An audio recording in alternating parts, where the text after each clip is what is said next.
What if you stopped trying to fight the resistance? So bear with me here, because I know that from deeply personal experience that resistance, discomfort feels horrible. And I think, at least I've been conditioned, I think we've been conditioned into this sense of like perpetual forward motion, that we should be consistently and continually moving forward and moving towards our goals. And so when resistance comes up, the inclination is to want to struggle with it, because we should be moving forward. So when life starts to feel like you are wading through treacle and sticky mud, the kind of sense that like life gets hard, I think the conditioned impulse is to like, well, I have to keep moving. Like I just have to, like, I know it's a real slog now, but if I just keep going, I'm gonna get to where I want to go. And that's one choice for sure. But I want to offer something else, and that might be that to to go with the resistance. So rather than fighting it and try to battle your way out of the mud, to rest into it, to surrender to it. Um, and I almost imagine it like the advice with quicksand, right? If you find yourself in quicksand, and if you try to get out of it, if you move a lot, you sink more.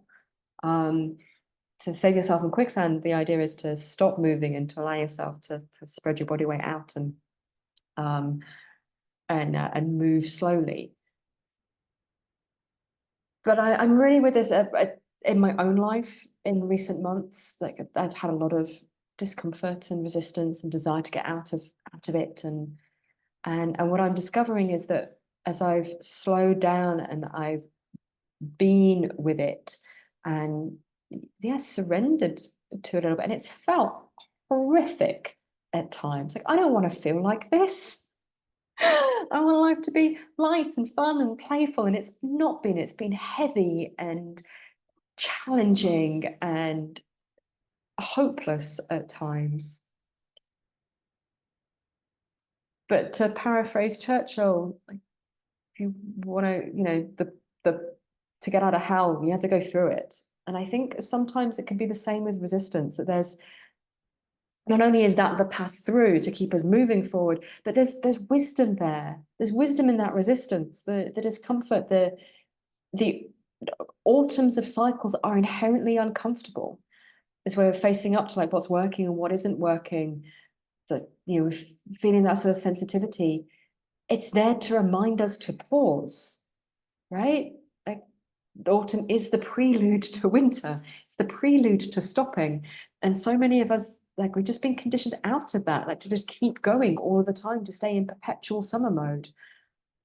So next time you're feeling the resistance and the discomfort, rather than trying to figure out how to get through it and why is it happening and what's going on and all of the questions, what might it be like to not do anything, to not try to fix it, to allow yourself to feel it, to soften into it and allow it to give you its wisdom. And that could be choosing not to take action for a while. It could look like doing this in your imagination, in your mind's eye. You imagine yourself kind of stuck in really sticky mud. Like, what happens if you stop trying to fight out of it and allow your boots, your wellies to like fill and to sink into it, and notice what comes up in your imagination. How does your body respond to that? And there'll be parts of you that freak out and be like, well, this is a terrible idea. I'm going to suffocate. I'm going to drown. Yeah, yeah. But you can reassure those parts. Let it go. It's all in your imagination. You can stop at any point. This is in your mind's eye. I get curious, like, what might it be like? Treat it as a bit of an experiment, because if you're anything like me, you've got really good at trying to fight your way through resistance. So you can always go back to that as a strategy. I'm not saying it's wrong. Always try again. but maybe, just maybe, there's a different path. It's a different way of being with it. And yeah, I'd be really curious for you to explore that and to see what happens if, rather than fighting the resistance, you choose to soften and to be with it and allow it to trust it, to trust the inherent wisdom that's there. Doesn't mean it's right, doesn't mean it's the truth, but there's definitely a wisdom there if you're willing to listen to it. So I'd be really curious to hear how this lands for you. Yeah, how this is showing up in your life at the moment. And I'll say one more thing, that like, this isn't easy. It's really hard. So yeah, if you think that you might like a little bit of support with being with the resistance in a different way, then you vibe with me and the way that I talk about things, then yeah, maybe you'd like to check out what I do and get in touch, and let's explore if there's a way for me to support you in leaning into the resistance. But yeah, we really welcome your comments, your questions in the comments below, and see you next time. Thank you.